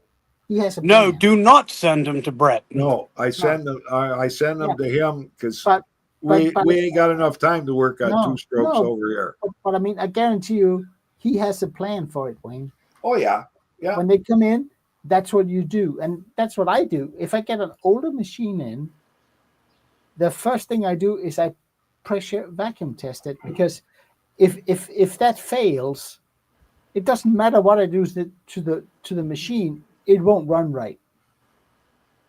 And that is a $50 charge just to do that. Now, do you check the cylinder to make sure it's not scored before you spend the time? Because then you No. wouldn't want to charge I it. do. That's the first thing I do. I just have a look. When I take the exhaust off, I'll just have a peek. Yeah, to- take a look. Yeah. Yeah. But other than that, because it can be on the intake side. Yes, From- it could. Yeah, So- from running without, or doesn't matter. Like I- without that air filter that you had on the last one that you got. Yes. Right. But still, you gotta have with 2 strokes. You gotta have a plan. Is that And you chair gotta- comfortable, Ken? He's in the living room watching us on TV. Yeah. Okay, I you just- guys, I I'm need- gonna have to go. Oh, Because I I'm got gonna, I'm John gonna Deere stay, mower. but I need a bio break. I'll be right back. I'm out of here. You guys ever see my old lawn boy? I got one of them little. It's a C engine on it. It's yellow. No, I don't think I've seen it. I thought I had it up on my channel at one point. Oh, look. Yeah, I think if you look at my one video where I did the shop tour, I think I cameoed it. It's a little 18-incher. Love that little mower. Of course, I haven't used it for a while, because I got the Honda. But I mean, when I had all the shrubbery, I love that thing for going between the shrubs. Yeah, so if you pull that thing out now and you look inside the carburetor, it's likely going to be just coated with your 2-stroke oil because all the gas is evaporated. Yep. Well, if I go to pull it out, obviously I will pull the carburetor and give it a cleanie, and then it'll take right off. I think when I set the RPM on that, since it was an 18-inch, I think I've got that going about 3,400 because that's a smaller blade. Is that the Lawn Boy Model 3003? Yep, 3003. Yep, 1970 from what I'm gathering from the information I got on it, because I cross-referenced the model number to year, and it said 1970 for that. Is that it with the round tank on it? Yep, little metal tank, just 2 metal straps on the back side of it. That's him. That's him. That's a nice mower. That is a nice mower. Has that got an aluminum deck too? Mag. Oh, yeah. They were That's a mag deck on that, Bruce. They were never sold over here, unfortunately. That handle grip, that was kind of my doing. Well, you got to do it. Black tape. My little niece. I've when had she really good used- luck fixing those. Not that old. My little great niece, when she used to come around here 7 years ago, she'd come out to see Uncle Brett in the shop, and she was always fascinated with that little mower because it was small, and Yeah. she'd just take it out in the yard and just push it around, obviously not running. And I told her, I says, I'll tell you what. I said, when you get old enough to cut grass or if something happens to me, I said, that's yours. There you go. But I haven't seen her for 7 years, so oh well. Somebody will get it. Maybe I'll will it when I get out of small engines, or if something happens to me, maybe I'll will all my shop stuff to my YouTube bunch here. How's that sound? Wayne, Costs a lot to I ship won't out be here. around. You're a lot younger than I am. I'll be gone. Wayne, I got a question for you because Yeah, but you guys got better health than I do, though. you work on a lot of riding mowers. Have you ever seen one of the smaller Husqvarna riders with the deck has only one blade? It's a big 30 inches. Yeah, like the CC30 Okay, guys. Troy I'm Bill. out of here. I got to go. Yeah. Okay, Okay, Brucey. Have a good afternoon, sir. You bet. Sorry, I got to Say go. hi- I got Say hi somebody to coming to Stu. get a ladder.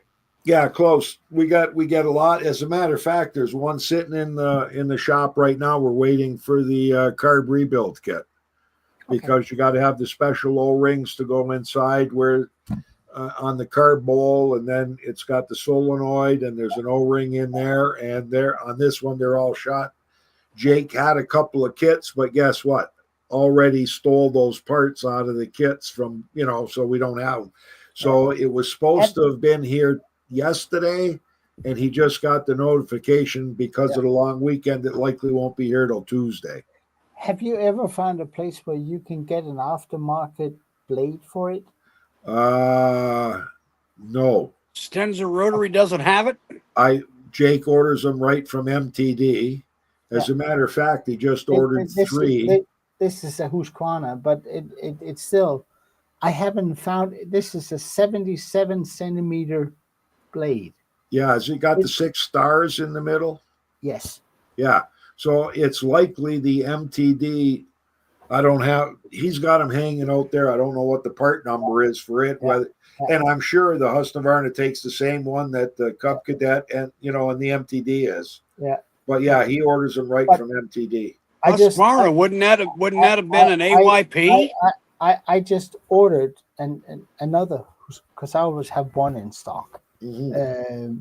And it's an OEM Husqvarna, and I was looking the other day to see if I can find an aftermarket, and my supplier that does my aftermarket parts, they don't have it. No. And it's because the Husqvarna one is, hold on. It's 350 divided by 6.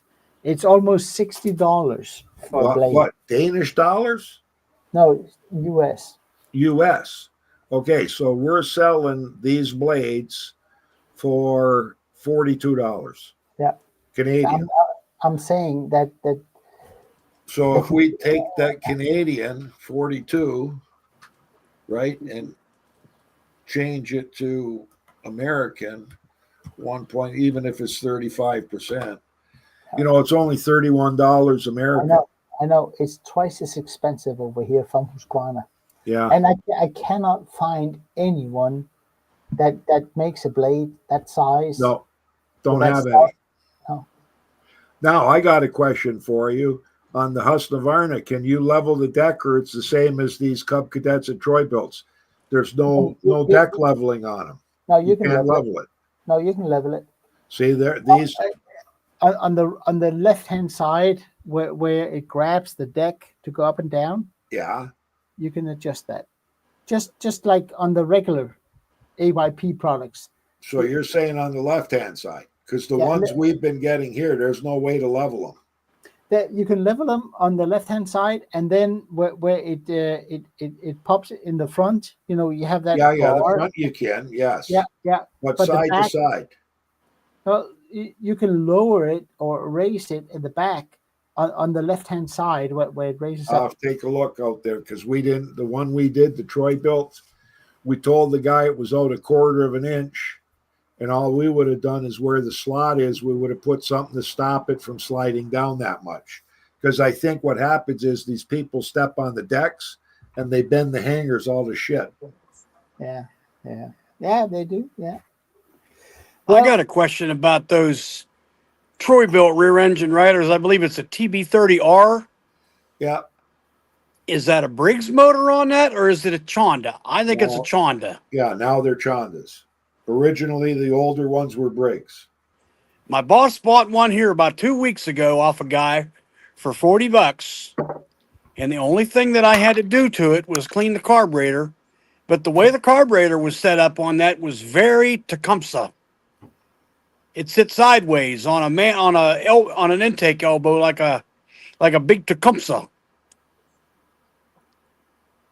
Yeah, but it's got the fuel shut off on it, the solenoid. Yeah, it had the solenoid on it, but I mean it bolted like on a LEV Tecumseh, sideways. Yeah.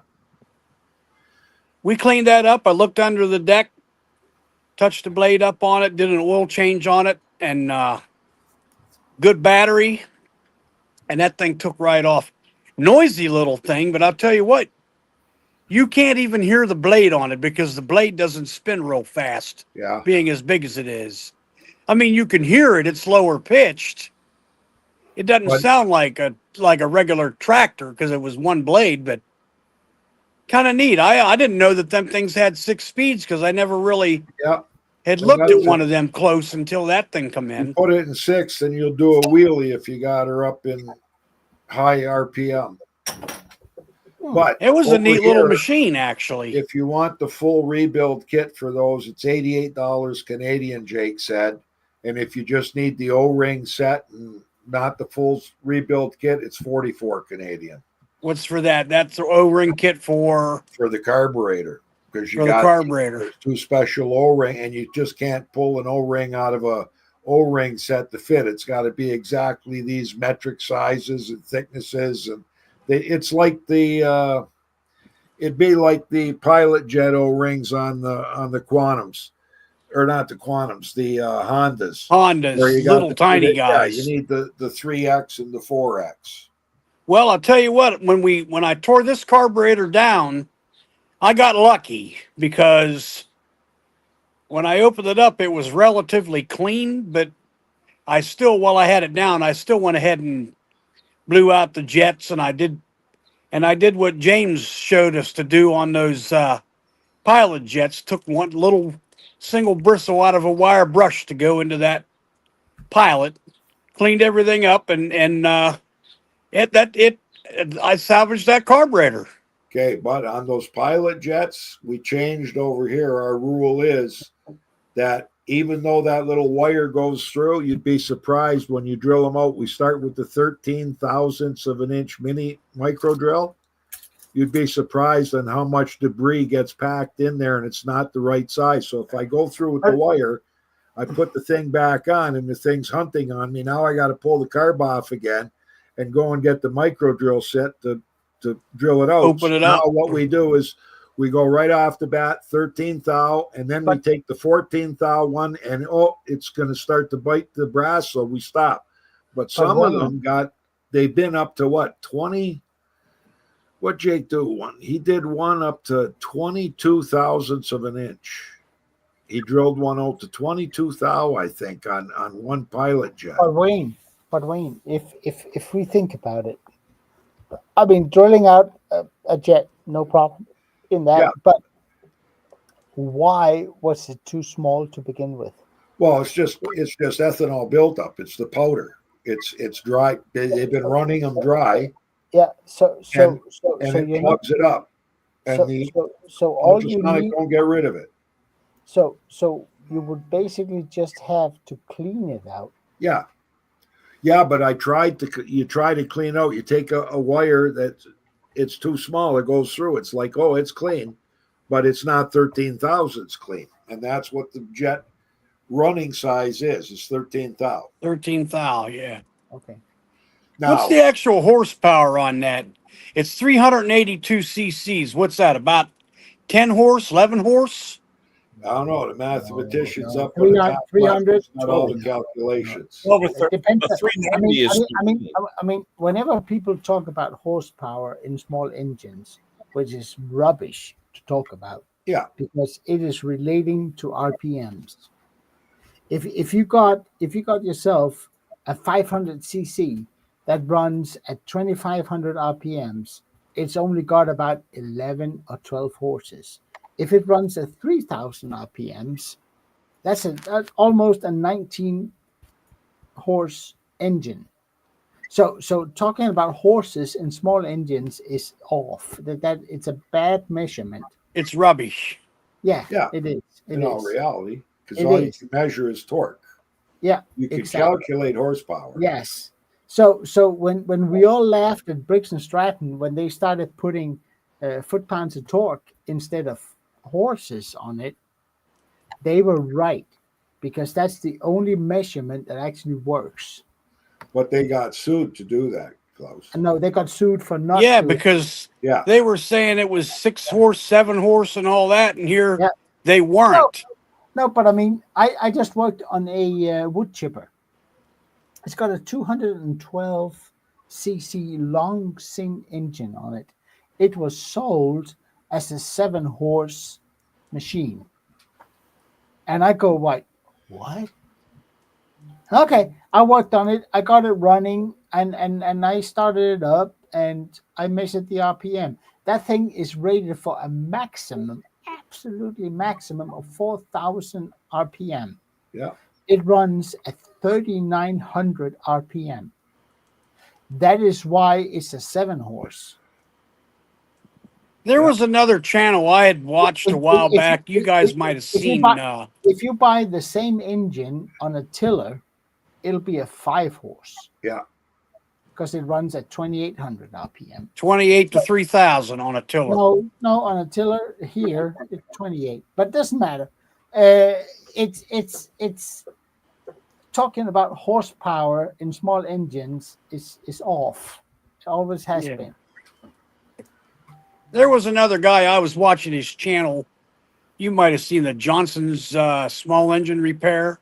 Yeah. Don't He know was what- talking about for every 32.5 cc's equals 1 horsepower. Is that the guy with one hand? That is absolutely rubbish. Is that the guy with one hand, Brett? The only time Yeah, you that's can the one hand guy. Yeah. The only time you can say that cc's are equal to horsepower is you factor in RPMs. Yeah. I mean, Okay, so I wonder what make- kind of horsepower I'm getting out of my pressure washer. It's a Go do the GX 200 and it runs Brett, about 3,800 RPMs. Brett, go do the calculation. It is pure math. Yeah. It's pure math. Yeah, So you go can do only the calculation calculate. because that thing will change horsepower depending on its RPM. It's a curve. It's nothing. I mean, Kenny will know everything about this. Kenny, you okay up there? Or the mice take their toll on you today? He says Yeah, it I every, could only hear like every third word. Oh, yeah? Yeah.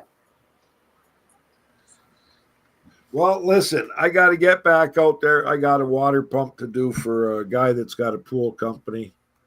It's there been a slice. you go. Is there bites tonight, Wayne, Wayne? there's- I think there is.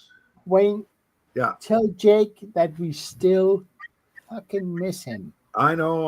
I told him. He says, I don't have time. I said, Jake, I've got my video put together on the Quantum using the aluminum duct tape for heating, right? It's perfect. So he went and he downloaded that into his file. And then he said, you don't have a beginning and an end. So I went and I filmed, okay, here I'm priming and look, nothing coming out of the emulsion tube. And then I filmed with the aluminum in there. And not only do you see it shooting up a 1/2 inch, you hear it going. And so I got a beginning and the end, but he hasn't got time to look at it right yet. So It's fair enough, but we still miss him. yeah, I know. He will be around one of these days again. It'll be what do you call it? It'll be like the big homecoming or the big Yes, sir. Exactly. Welcome back, guys. Jake. yeah, Everybody, welcome everybody, back, Connor. Kenny, thanks for doing it. Take care. Brett, Wayne, See you next everybody, week, Kenny. take Yep. care. Thanks, Klaus. Have a good week. You Right. too. We're gonna end it. All right, see you, everybody. All right, Kenny.